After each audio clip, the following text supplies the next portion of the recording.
தேசிய முற்போக்கு திராவிடக் கழகத்தினுடைய அனைத்து சொந்தங்களுக்கும் கழக அடலியர்களுக்கும் எனது இணைய காலை வணக்கத்தை தெரிவித்துக் கொள்கிறேன். நான் திமுக கூட்டணிக்கு சென்றதிலிருந்து இன்று வரை தேசிய ஜனநாயக கூட்டணியினுடைய கைக்கூலிகள் அவர்களிடம் கையூட்டு பெற்றுக்கொண்டு நம்மை பார்த்து குறைக்கின்றவர்கள் அனைவருக்குமான பதில்தான் இது. இப்பொழுது ஊடகங்களிலே நம்மை பற்றி பேசுகின்ற பத்திரிகையாளர் மணி அவர்கள் 2016 ஏன்னா அவருடைய யோகியதையெல்லாம் நம்ம சொல்லித்தான் ஆகணும். 2016 அனைவரும் திமுக கூட்டணியிலே இணைந்தால் ஆட்சி மாற்றம் உறுதி, மறைந்த மதிப்பிற்குரிய டாக்டர் கலைஞர் அவர்கள் முதலமைச்சராவது உறுதி, இன்னும் சொல்ல போனால் தேசிய முற்போக்கு திராவிடக் கழகமும் அமைகின்ற அரசிலே பங்கு பெறும் என்றெல்லாம் இருந்த அந்த சூழ்நிலையில் மக்கள் நல கூட்டணி ஒரு மகத்தான கூட்டணி, மாற்றத்திற்கான கூட்டணி சொன்ன ஒரு மணி. அன்னைக்கு இருந்த பத்திரிகையாளர்கள் மற்றவங்க பேரை நான் சொல்ல விரும்பல. அன்றிருந்த பத்திரிகையாளர்களில் மணி அவர்கள் மக்கள் நல கூட்டணி கேப்டன் அவர்கள் தலைமையில் அமைந்தால் அது ஒரு மகத்தான கூட்டணி, மாற்றத்திற்கான கூட்டணி, மக்கள் விரும்பும் கூட்டணி. எனவே இப்பொழுது அந்த நிலையை தேமுதிக எடுக்க வேண்டும் என்று பேசியவர் பத்திரிகையாளர் மணி அவர்கள். 2016 நான் சொல்றது. 2016 ஒட்டுமொத்த தேமுதிகவுடைய தொண்டர்களும் மறைந்த புரட்சி கலைஞர் கேப்டன் அவர்களும் நம்முடைய அந்நியார் அவர்கள் கூட திமுக கூட்டணிக்கு சென்றுவிட்டு திமுக தலைவர் மதிப்பிற்குரிய மாண்புமிகு முதல்வர் அவர்களை சந்தித்து விட்டு கூட்டணியிலே இணைந்து விட்டோம் என்று சொல்லிவிட்டு வெளியே வந்து அவர் சொன்னது 2016 கேப்டன் அவர்கள் திமுக கூட்டணியிலே இணைய விரும்பினார் என்று சொன்னாரே, அது 100க்கு 100 உண்மை. அன்றிருந்த சூழ்நிலையில் திமுகவோடு தேமுதிக கூட்டணி அமைத்திருக்குமேயானால் இன்று சொல்லுகின்ற அந்த 200 இடங்களை தாண்டி வென்றிருக்கும். ஆனால் அந்த போன்ற ஒரு சூழ்நிலையில் பத்திரிகையாளர் மணியை போன்றவர்கள், மணி மட்டுமல்ல மணியை போன்ற ஒரு சிலர், அது யாருக்காக அந்த மாதிரி நிலையை அவர்கள் எடுத்தார்களோ எனக்கு தெரியாது, அவர்களெல்லாம் சேர்ந்து இதே போன்று ஊடகங்களிலே மக்கள் நல கூட்டணி அமைந்தால் அது ஒரு மாற்றத்திற்கான கூட்டணி, தமிழகத்தினுடைய ஏற்றத்திற்கான கூட்டணி, மக்கள் நல கூட்டணி, மக்கள் விரும்பும் கூட்டணி என்றெல்லாம் பேசி புரட்சி கலைஞர் கேப்டன் அவர்களுடைய மனநிலையை மாற்றி மக்கள் நல கூட்டணியை அமைத்தவர்கள் பத்திரிகையாளர் மணியை போன்றவர்கள். அன்று இந்த கோட்டீஸ்வரனா இல்லை, அன்று இந்த சுவாமிநாதன் இல்லை, இப்பொழுது காவல்துறை அதிகாரியாக இருக்கிற வரதராஜன் அப்பொழுது இல்லை, இதை போன்றவர்கள் துக்ளக் ரமேஷ் போன்றவர்கள் இல்லை. துக்ளக் ரமேஷை நான் சட்டமன்ற உறுப்பினராக இருக்கிறப்ப பார்த்தவன் தான் நான். துக்ளக் ரமேஷ் பேசுறது, கோடீஸ்வரன் பேசுறது, மணி பேசுறது, சுவாமிநாதன் பேசுறது, வரதராஜன் பேசுறது, உமாபதி பேசுறது, திருச்சி சூர்யா பேசுறது எல்லாருக்கும் சேர்த்து தான் நான் சொல்றேன். அன்று மக்கள் நல கூட்டணி அமைந்து திராவிட முன்னேற்றக் கழகம் ஆட்சி அமைக்காமல் போனதற்கு முழு முதற் காரணங்கள் இன்று நம்மை பார்த்து குறைத்துக் கொண்டிருக்கிற, கூவிக்கொண்டிருக்கிற, கத்திக் கொண்டிருக்கிற, நம்முடைய பலத்தை குறைத்து மதிப்பிட்டுக் கொண்டிருக்கிற, இன்று நம் மீது புழுதி வாரி தூற்றுகின்ற, சேற்றை வாரி தூற்றுகின்ற அதே பத்திரிகையாளர்கள் தான் அன்று மக்கள் நல கூட்டணி அமைய வேண்டும் என்று தொண்டை கிழிய கத்தினார்கள். மக்கள் நல கூட்டணி அமைந்தது, அதிமுக ஆட்சிக்கு வந்தது. அது அதிமுக அப்போது 2016 இவர்களுக்கெல்லாம் கொடுத்த ஒரு இலக்கு. அந்த இலக்கை நிறைவேற்றும் விதமாக, தலைவர் கேப்டன் அவர்களுடைய மனதை மாற்றும் விதமாக மக்கள் நல கூட்டணியை கட்டமைத்து அனைவரும் சேர்ந்து நின்றால் தமிழகத்திலே மாற்றம் ஏற்படும் என்ற ஒரு மாயையை உருவாக்கிய அதே பத்திரிகையாளர்கள் தான் இன்று நம்மை பார்த்து குறை சொல்லிக் கொண்டிருக்கிறார்கள். மதிப்பிற்குரிய மணி அவர்களே, கோட்டீஸ்வரன் அவர்களே, உங்களுக்கெல்லாம் ஒன்று தெரியுமா? ஏன் வசதியா மறந்துடுறீங்க? 1/2% அவங்க பலத்துக்கு மேல திமுக வந்து அவங்களுக்கு மரியாதை கொடுக்குது. உங்களுக்கு தெரியுத, இப்ப நானும் என்னுடைய வீட்டில் தான் உட்காந்து பேசுறேன். இது லைப்ரரி என்னுடைய வீட்டில், இங்க உட்காந்து தான் நான் பேசுறேன். உங்களுக்கு தான் நான் பதில் சொல்றேன். எங்களுடைய பலத்தை பற்றி உங்களுக்கெல்லாம் ஒரு 4க்கு 4 10க்கு 4 ரூம்ல உட்கார்ந்து, அதுவும் எந்த டிவி உங்களை கூப்பிடுறாங்களோ அவங்க கார் அனுப்புவாங்க, அவங்க உங்களுக்கு பணம் கொடுப்பாங்க, அந்த பயனை பெற்றுக்கொண்டு அங்கே சென்று அது மட்டும் அல்லாமல் எங்களை இப்படி பேச வேண்டும் என்று உங்க மனசுக்கு தோன்றதை நீங்க பேசுறதில்லை. ஏதோ ஒரு கட்சி உங்களுக்கு டார்கெட் கொடுக்குது. இப்ப நாங்க திமுகவோட போயிட்டோம்னா, ஐயோ திமுகவோட போயிட்டாங்க, எங்களோட வரல, அதனால நீங்க இப்படி எல்லாம் பேசுங்க, அவங்களை டேமேஜ் பண்ணுங்க, அவங்களுடைய பலத்தை குறைச்சி சொல்லுங்க அப்படின்னு யார் உங்களுக்கு கூலி கொடுக்குறாங்களோ, யாரெல்லாம் உங்களுக்கு அசைன்மெண்ட் கொடுக்குறாங்களோ அதையெல்லாம் பெற்றுக்கொண்டு பலனடைந்து கொண்டு, உங்களுக்குன்னு ஒரு தொழில் கிடையாது, இதுதான் தொழில். ஒவ்வொரு நாளும் 4 டிவியோ 5 டிவியோ 4 வலைவொலிகளோ எதுலயே போய் உட்காந்து பேசுனீங்கன்னா இதுதான் உங்களுக்கு கூலி. நான் தப்பு சொல்லலை. உங்களுக்கு ஒரு 10 நாள் 15 நாள் உங்களை கூப்பிடலன்னா நீங்க சரியில்லைன்னு நினைச்சு தொலைக்காட்சிகளோ அல்லது வலைவொலிகளோ உங்களை ஒதுக்கினால், அல்லது உங்களை பற்றி உங்களை போன்ற ஊடகவியலாளர் உங்களை குறைத்து சொன்னால், உங்களை பற்றி கேவலமாக பேசினால் எவ்வளவு கோபம் வரும் உங்களுக்கு. ஒரு கட்சியை ஆரம்பிச்சு, நாங்க ஒன்றும் எந்த கட்சியும் ஆரம்பிச்ச கட்சியில போய் கேப்டன் இல்லை, அவரே கட்சி ஆரம்பிச்சு அவரே இந்த கட்சியை வளர்த்து, தொண்டர்களால் உருவான கட்சி, கேப்டன் அவர்களால் உருவான கட்சி. அந்த கட்சியை இப்பொழுது இருக்கிற அரசியல் சூழ்நிலையில் இன்னைக்கு பணம் வேணும், பந்தா வேணும், அரசியல் பகட்டான அரசியல், காஸ்ட்லி அரசியல் ஆகி போச்சு. இன்னைக்கு இது போன்ற சூழ்நிலையில் தலைவர் கேப்டன் அவர்கள் உருவாக்கிய தேசிய முற்போக்கு திராவிட கழகத்தை எந்த ஒரு பிரச்சனையும் இல்லாமல் கட்டி காத்து இந்த இயக்கத்தை வளர்ச்சி பாதையிலே கொண்டு சென்றிருக்கிற அந்நியார் அவர்களை ரொம்ப கேவலமா பேசுறது, ரொம்ப அநாகரிகமா பேசுறது. கேப்டனால் உருவாக்கப்பட்ட இந்த இயக்கத்தை இன்னைக்கு நான் ஒன்று சொல்லவா, இன்னைக்கு மாநாடு போட்டாலும் வண்டி எங்க கட்சிக்காரங்க, கொடி அவன் கட்டிட்டு வருவான், இந்த கழுத்துல போடுறாங்களா ஸ்கார்ப் மஃப்ளர் அதை அவன் சொந்தமா வாங்கிக்குவான். ஒரு மாநாட்டுக்கு வரான் அப்படின்னு சொன்னாக்கா அதற்கான சாப்பாட்டை கட்டிக்குவான், அவன் வண்டியை எடுத்துக்குவான். அனைத்து செலவுகளையும் செய்து கொண்டு இன்றும் சமீபத்திலே ஜனவரி 9ஆம் தேதி நடந்து முடிந்த அந்த பாசார் மாநாடு உட்பட நான் சொல்லுகிறேன், இந்த இயக்கத்தை ஆரம்பித்து 21 வருடங்கள் ஆகிவிட்டது. இதுவரையிலே எந்த இடத்திலே மாநாடு நடந்தாலும், எந்த இடத்திலே பொதுக்கூட்டம் நடந்தாலும், எந்த இடத்திலே போராட்டம் ஆர்ப்பாட்டங்கள் உண்ணாவிரதங்கள் நடத்தினாலும், தலைவர் கேப்டன் அவர்கள் தலைமையிலே இருந்தாலும் சரி, இப்பொழுதைய கழக பொதுச் செயலாளர் எங்களுடைய அந்நியார் அவர்கள் தலைமையிலே நடைபெறுகின்ற எந்த நிகழ்ச்சிகளானாலும் சரி, பொதுக்கூட்டமானாலும் சரி, மாநாடானாலும் சரி, எல்லாத்துக்கும் கழகத்தினுடைய தோழர்களும் நிர்வாகிகளும் அவரவர்கள் சொந்த செலவிலே சென்று லட்சக்கணக்கிலே கூடுகிறார்கள். இதெல்லாம் உங்க கண்ணுக்கு தெரியலையா? கண்ணு குருடா உங்களுக்கு? காமாலை கண் கொண்டு பார்ப்பவனுக்கு பார்ப்பதெல்லாம் மஞ்சள் என்பதை போல உங்களுடைய கண்கள் காமாலை கண்களாக இருக்கிறதா? கண்ணிருந்தும் குருடர்களாக, காதிருந்தும் செவிடர்களாக, வாயிருந்தும் ஊமைகளாக ஏன் செயல்பட்டுக் கொண்டிருக்கிறீர்கள்? தேசிய முற்போக்கு திராவிட கழகத்தின் மீது உங்களுக்கு என்ன வன்மம்?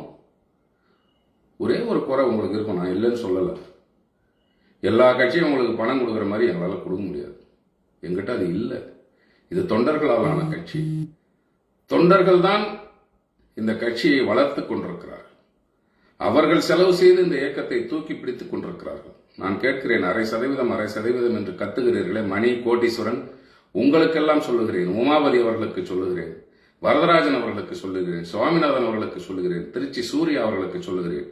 எல்லா கட்சியும் கடைசியில் நடந்து முடிஞ்ச நாடாளுமன்ற தேர்தலில் இத்தனை % வாங்கிட்டாங்க, பிஜேபி இத்தனை % வாங்கிட்டாங்க, அவங்க இத்தனை % வாங்கிட்டாங்க, அதிமுக இத்தனை % வாங்கிட்டாங்க, திமுக இத்தனை % வாங்கிட்டாங்க, மற்ற எல்லா கட்சியும் சொல்றீங்கல்ல. நீங்க ஏன் 21 நடந்த தேர்தலில் நாங்க வாங்கின ஓட்டை மட்டுமே சொல்லிட்டு இருக்கிறீங்க? எப்படி 2016 மக்கள் நல கூட்டணியை மகத்தான கூட்டணி, மாற்றத்திற்கான கூட்டணி, தமிழகத்தினுடைய ஏற்றத்திற்கான கூட்டணி, இந்த கூட்டணி இப்போது தேவையான கூட்டணி, இந்த கூட்டணியிலே கேப்டன் அவர்கள் தலைமை தாங்க வேண்டும், இந்த கூட்டணி தான் மக்கள் மத்தியிலே எடுபடும் என்றெல்லாம் பேசி, வஞ்சகமாக பேசி, நயவஞ்சகமாக பேசி, நட்பாக பேசி, எங்களுக்கு ஆதரவாக பேசி, அப்பொழுது எப்படி மக்கள் நல கூட்டணியை உருவாக்கினீர்களோ, நீங்க தான் உருவாக்குனீங்க. அதிமுகவிற்கு ஆதரவாக 2016 நீங்கள் தான் அந்த கூட்டணியை, பத்திரிகையாளர்கள் தான், குறிப்பாக மணி போன்றவர்கள் தான் அந்த மக்கள் நல கூட்டணியை உருவாக்கினீர்கள். இல்லை என்று சொன்னால் நாங்கள் 2016 திமுக கூட்டணிக்கு சென்றிருப்போம். டாக்டர் கலைஞர் அவர்கள் முதலமைச்சராகி இருப்பார். அப்பொழுது அரசியலே மாறி இருக்கும். இன்று உங்களை போன்றவர்கள் பேசுகின்ற நிலைக்கு நாங்கள் வந்திருக்க மாட்டோம். இந்த நிலையை உருவாக்கியது நீங்கள். உங்களை போன்ற நயவஞ்சகர்கள், உங்களை போன்று பணத்திற்கு வேணாம். ஏன்னா நானும் ஒரு முன்னாள் சட்டமன்ற உறுப்பினர், நாகரிகமாக பேசணும்னு நினைக்கிறேன். உங்களை மாதிரி சமயத்திற்கு தகுந்த மாதிரி நான் பேசணும்னு நினைக்கல. 2016 நாங்கள் மட்டும் திராவிட முன்னேற்ற கழகத்தோடு கூட்டணி அமைத்திருந்தால் அன்று அரசியல் மாற்றம் ஏற்பட்டிருக்கும். டாக்டர் கலைஞர் அவர்கள் முதலமைச்சராகி இருப்பார். அன்று நாங்கள் போயிருந்தால் இன்று எங்களை பற்றி பேசுவதற்கு கூட உங்களுக்கு அந்த எண்ணமே வந்திருக்காது. நான் தப்பா சொல்லல. நீங்கள் தான் அன்று மக்கள் நல கூட்டணியை கட்டமைத்தீர்கள். குறிப்பாக பத்திரிகையாளர்கள். தலைவர் கேப்டன் அவர்கள் எங்களிடத்திலே பேசுகின்ற பொழுது நாம் திமுகவோடு சென்றால்தான் நல்லது, அதிமுக ஆட்சியை அகற்ற வேண்டும் என்று 2016 அவர் 100% உறுதியாக இருந்தால் அவருடைய உறுதியை, மன உறுதியை குலைத்தது பத்திரிகையாளர்கள். அதே பத்திரிகையாளர்கள் தேர்தலுக்கு பிறகு 2016 எப்படியெல்லாம் பேசினீர்கள், இப்பொழுது பேசுகின்றீர்கள். 2016 அவர் திமுகவோடு கூட்டணி வைத்திருந்தால் இந்த தேமுதிகவுடைய நிலையை வேறு. 60 எம்எல்ஏக்கள் 70 எம்எல்ஏக்கள் இருந்திருப்பார்கள் என்று நீங்களே பேசுகிறீர்கள். அதாவது உங்களுக்கு பணம் கொடுத்தா ஒன்று பேசுறீங்க, பணம் கொடுக்கலன்னா ஒன்று பேசுறீங்க. உங்களுக்கு இதை விட நான் பதில் சொல்ல வேண்டிய அவசியம் இல்லை என்று நினைக்கிறேன். 2021 நாங்கள் வாக்கு வாங்கியதை பற்றி பேசாதீர்கள். 2006 வாங்கினதை பற்றி பேசாதீங்க. 2024 அதிமுக கூட்டணியில 5 இடங்களை வாங்கி மக்களவை தொகுதியிலே 2.6% வாக்குகளை நாங்கள் வாங்கி இருக்கிறோம். அதை பேசுங்கள்.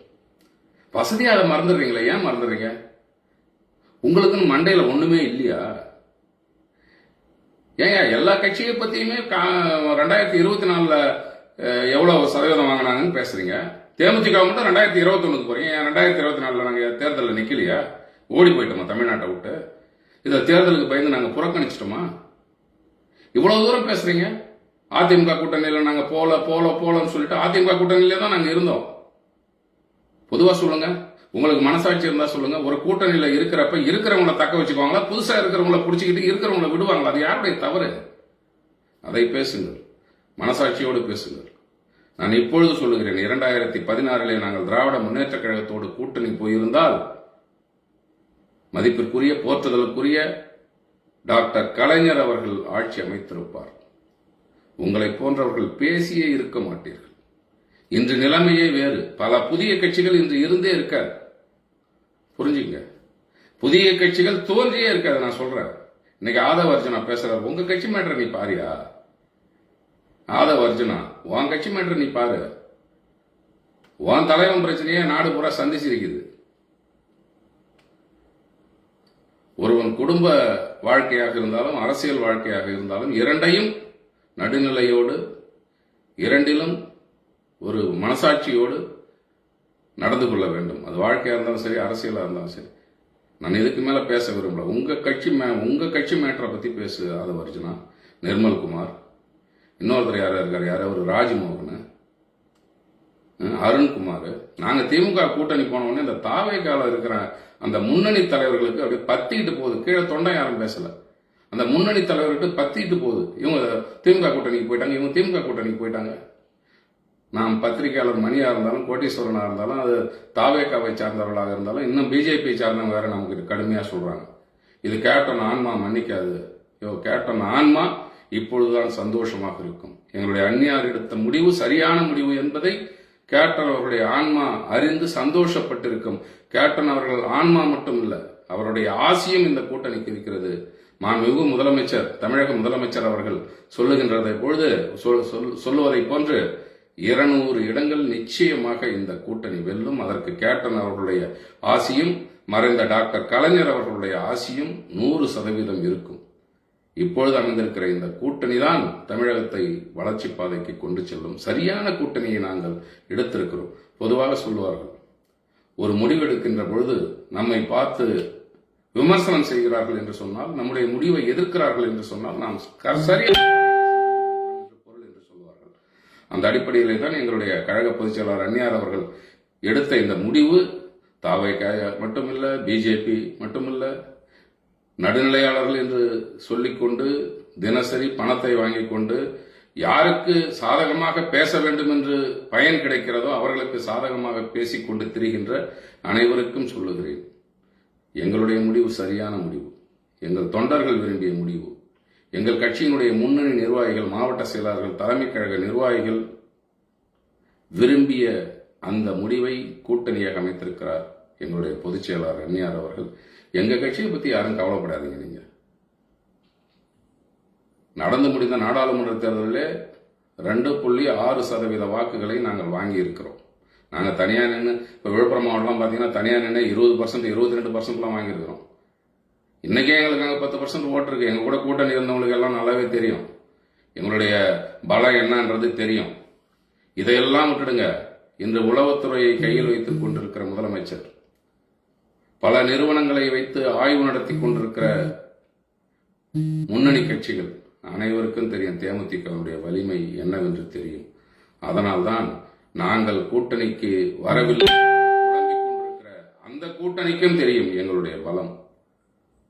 நான் மீண்டும் சொல்லுகிறேன், மாண்புமிகு முதலமைச்சர் அவர்களுக்கு எங்களுடைய பலம் தெரியும். மணி அவர்களே, கோட்டீஸ்வரன் அவர்களே, ஆதவர்ஜன் அவர்களே, அல்லது எங்களை பார்த்து கத்தி கொண்டிருக்கிற, கூவிக்கொண்டிருக்கிற, விரக்தியிலே புலம்பிக் கொண்டிருக்கிற அனைத்து அரசியல் கட்சிகளுக்கும் சொல்லுகிறேன். நாங்கள் அமைத்த கூட்டணியை பார்த்து குறைத்துக் கொண்டிருக்கிற ஊடகவியலாளர்களுக்கும் சொல்லுகிறேன், உங்க கண்ணு ஒன்றும் குருடு இல்லையே, நேரா போங்க. தேர்தல் கமிஷனுடைய வெப்சைட் இருக்கு. இந்த தேர்தல் கமிஷன் வெப்சைட்ல BLA 2 வாக்குச்சாவடி நிலை முகவர்கள் 75,047 வாக்குச்சாவடிகள் இப்பொழுது இருக்கிறது. முதல்ல 68,400 இருந்தது. இப்ப அடிஷனலா வாக்குச்சாவடிகளை பிரித்து 75,000 வாக்குச்சாவடிகள் இருக்கிறது. மீதி அந்த வாக்குச்சாவடிகளையும் நாங்கள் அதற்கான BLA 2 போட்டுக்கிட்டு இருக்கிறோம். தேர்தல் கமிஷனுடைய வெப்சைட்டுக்கு போங்க. BLA 2 எந்தெந்த கட்சி எவ்வளவு போட்டிருக்காங்கன்னு பாருங்க. 1, 2, 3, 4 பாருங்க. இந்த BLA 2 தமிழ்நாட்டில் இருக்கிற இந்த 75,000 பூத்துல எந்தெந்த கட்சி எவ்வளவு போட்டிருக்கு பாருங்க. முதல் இடத்தில் இருப்பது திமுக. அனைத்து வாக்குச்சாவடிகளுக்கு அவர்கள் அமைத்து விட்டார்கள். அது போய் பாருங்க. திராவிட முன்னேற்ற கழகம் அனைத்து வாக்குச்சாவடிகளுக்கும் அமைத்து விட்டது. அதே போன்று ஒவ்வொரு கட்சியா பார்த்துக்கிட்டு வாங்க. தேசிய முற்போக்கு திராவிட கழகம் 45,000 வாக்குச்சாவடிகளுக்கு மேல் தங்களது நிலை முகவர்களை அமைத்து தேர்தல் ஆணையத்திடம் கொடுத்து அந்த எண்ணிக்கை தேர்தல் ஆணையத்தினுடைய அந்த இணையதளத்திலே வந்திருக்கிறது. கண்ணு இருக்குதுல்ல உங்களுக்கு, வாய்கிழிய பேசுறீங்கல்ல, கண்ணை திறந்து கண்ணை விரிச்சு பாருங்க. அதை பார்த்தீங்கன்னா புரிஞ்சிடும் தேமுதிகவுக்கு பலம் இருக்கிறதா இல்லையா என்பது. அதை பார்த்து புரிந்து கொள்ளுங்கள். ஏன் போய் டிவியில உட்காந்துட்டு வல்லு வல்லு வல்லு வல்லுன்னு குலைச்சிக்கிட்டு இருக்கீங்க? ஏன் குலைக்கிறீங்க?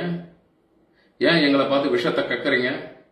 எங்களுடைய கழக பொதுச் செயலாளர் இன்று வரை நாகரிகமாக ஒரு 4-5 பிரஸ் மீட் அதுக்கப்புறம் கொடுத்துட்டாங்க. ஏதோ கேட்டாங்க பத்திரிகையாளர்கள். கூட்டணியில இருந்த கட்சியை பத்தி, நாங்க கூட்டணியில இருந்தோம் அந்த கட்சியை பத்தி ஏதாவது தவறா சொல்லியிருக்கிறாங்களா? சொல்லலையே. நாகரிகமா பதில் சொல்றாங்களே. அந்த நாகரிகம் உங்களுக்கு ஏன் இல்லை? நான் அதிமுகவினரை பார்த்து கேட்கிறேன், அதிமுக பொதுச் செயலாளர் அவர்களை பார்த்து கேட்கிறேன், எதற்காக பணம் கொடுத்து எங்கள் மீது பத்திரிகையாளர்கள் என்ற போர்வையில் உங்களுடைய ஆதரவாளர்களை ஏவிக் கொண்டிருக்கிறீர்கள்? உங்களுக்கு மனசாட்சி இருக்கிறது. உங்கள் தொண்டர்கள் என்ன நினைக்கிறார்கள் என்பது உங்களுக்கு தெரிந்தே எங்களை ஒதுக்கினீர்கள். மதிப்பிற்குரிய எடப்பாடி பழனிசாமி அவர்களே, உங்கள் தொண்டர்களுடைய மனநிலையை அறிந்து பாருங்கள். இன்று அவர்களுடைய எண்ணம் என்ன என்பதை கவனித்து பாருங்கள். உங்க கட்சியினுடைய தொண்டர்கள் என்ன நினைக்கிறார்கள் என்பதை பாருங்கள். எங்கள் மீது வன்மத்தை கக்குவதற்காக பத்திரிகையாளர்களை, கோட்டீஸ்வரர்லாம் யார்? உங்கால் தான். மணி அப்படியும் இருப்பாரு, இப்படியும் இருப்பாரு, எதுல எல்லா பக்கமும் இருப்பாரு. அவரு ஒரு நாளைக்கு தாவேகா பக்கம் பேசுவாரு, ஒரு நாளைக்கு திமுக பக்கம் பேசுவாரு, 3 நாளைக்கு அதிமுக பக்கம் பேசுவாரு, 4 நாளைக்கு மற்ற கூட்டணி பக்கம் பேசுவாரு. அவருக்குன்னு ஒரு நிலைப்பாடு கிடையாது. மணிக்கு நேரத்துக்கு தகுந்த மாதிரி அவர் பேசிக்கிட்டு இருப்பார். அந்த மணிக்கும் நான் சொல்றேன், எல்லாருக்கும் சொல்றேன், எங்கள் மீது எந்த தவறும் இல்லை. இப்பொழுது நீங்கள் சொல்லுகிறீர்களே, 2016 உங்களை போன்றவர்கள் எங்களுடைய தலைவர் கேப்டன் அவர்களுடைய மனநிலையை மாற்றுவதை போன்று பேசாமல் இருந்திருந்தால் அன்று எங்களுக்கு எத்தனை சீட்டு நீங்க சொல்லுவீங்க? மணிக்கு தெரியும், ஷியாமுக்கு தெரியும், எல்லாருக்கும் தெரியும். ஷியாம் சார்லாம் மரியாதையா தான் பேசுறாரு. அவங்களுக்குன்னு ஒரு வாக்கு வங்கி இருக்கு, எல்லாம் இருக்கு. அதே மாதிரி லட்சுமணன் சாரை பத்தி நம்ம பேச முடியும். ஒரு மாதிரி நடுநிலையா பேசுங்க. எங்களுடைய பலத்தை அவங்க குறைச்சி பேசினாலும் ஒரு நாகரிகமாக பேசிக் கொண்டிருக்கிறார்கள். எங்களுடைய பலம் என்ன என்பது எங்களுக்கு தெரியும். இன்று கூட்டணிக்கு தேமுதிக வந்தால் நன்றாக இருக்கும் என்று நினைத்து கூட்டணிக்கு எங்களை அழைத்து அரவணைத்திருக்கிற, தமிழகத்தினுடைய உளவுத்துறையை கையில் வைத்துக் கொண்டிருக்கிற, பல கருத்து கணிப்பு நிறுவனங்களை தன்வசம் வைத்திருக்கிற அனைவருக்கும், குறிப்பாக முதலமைச்சர் அவர்களுக்கு நன்றாக தெரியும், தேமுதிக வந்தால் நான் நினைக்கின்ற அந்த 200 இடம் என்பது 210 ஆகும். அவர்களுடைய அந்த வாக்கு வங்கி, அவர்களுடைய அந்த பலம் நிச்சயமாக இந்த கூட்டணிக்கு மேலும் மேலும் பலத்தை சேர்க்கும்.